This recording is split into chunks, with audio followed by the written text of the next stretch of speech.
So today I'm going to look at how you can actually book wedding clients as a photographer, because I've been told by a couple of my wedding vendors that I'm kind of isolated in that, even though they're getting so much value from the channel. So today I'm going to focus on my photographers. I'm going to drop the tips. Let me know if they help. Comment below because someone else might be able to learn from this as well.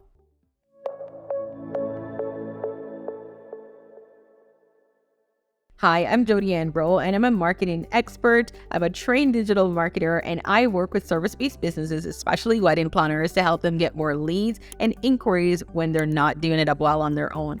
If you're struggling, stop struggling on your own. Head over to my website, www.eventcertificate.com. So the first tip, I'm just going to jump right in for you photographers because you have so much really good content. The first thing is that you actually need to inspire your clients.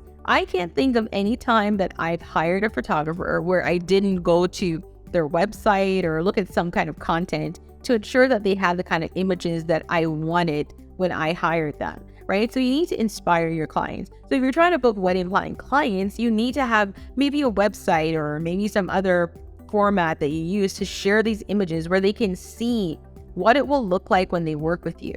Now, of course, your visual, right? I feel like this one shouldn't be a tip, but it has to be.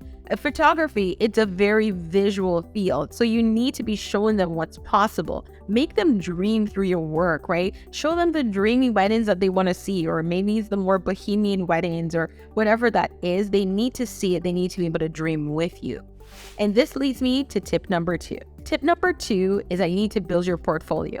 If the reason you don't have content to inspire your clients, like number 1, is because you don't have any content, you need to build your portfolio. Whether that's just offering some sessions for free so that you can get some shots, maybe planning to do somebody's wedding for a discounted price so that you can get some images. Now, I know it's a lot of work because you got to take the photos, got to edit the photos, send them to the client. The client might not be satisfied. You have to go back into your editing, right? Whatever that is. But in any space in your business, when you want to go long-term and you want to see this end result, sometimes you got to make some short-term sacrifices, and this could be one of them. So build that portfolio, partner with other wedding vendors. Maybe there's a wedding planner out there you could partner with and do a couple of their weddings to get some images to build your portfolio. So then you do have that inspiration that you can share with your clients through your website, through social media, through other places to help them really dream with you and understand why you're the best person to hire.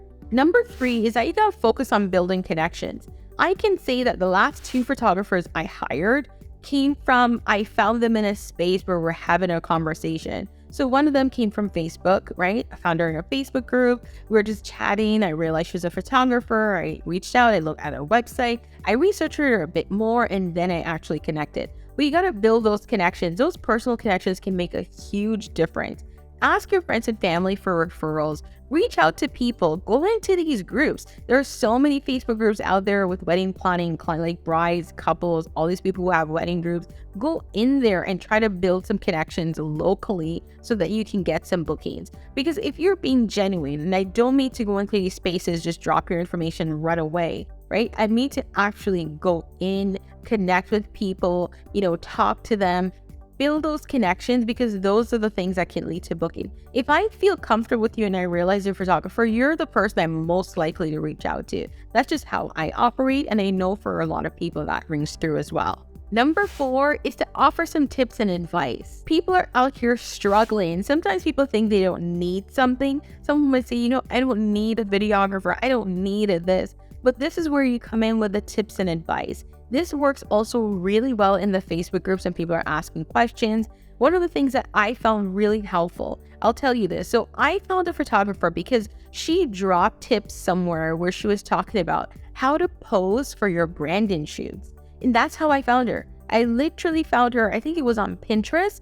And she was just like, here's some top poses that you can do for your branding shoots. I clicked out, I found her. Now, mind you, she was in a completely different city, but I was ready to book her. And by the way, I can say this, when I'm in that city, I do plan to book her, and I plan to be in that city in the next year, right? So those are the kind of things that you can do, right? Offer tips and advice, how to pose, how to choose certain locations for the best photos. And whether you post these on social media or on search engine-based things like Pinterest or just blogs on your website, just get them out there so people can find them and connect with you.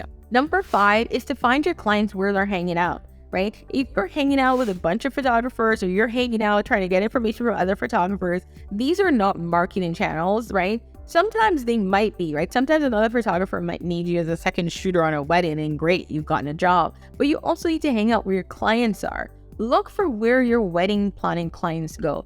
Are they in the Facebook wedding planning groups? Are they in the Knot? Are they in the Wedding Wire? Or are they on Instagram under certain hashtags? Like, find them so that you can find them, see what they're looking for, see what they're struggling with, and it's easier to target them with your marketing and make your marketing more specific.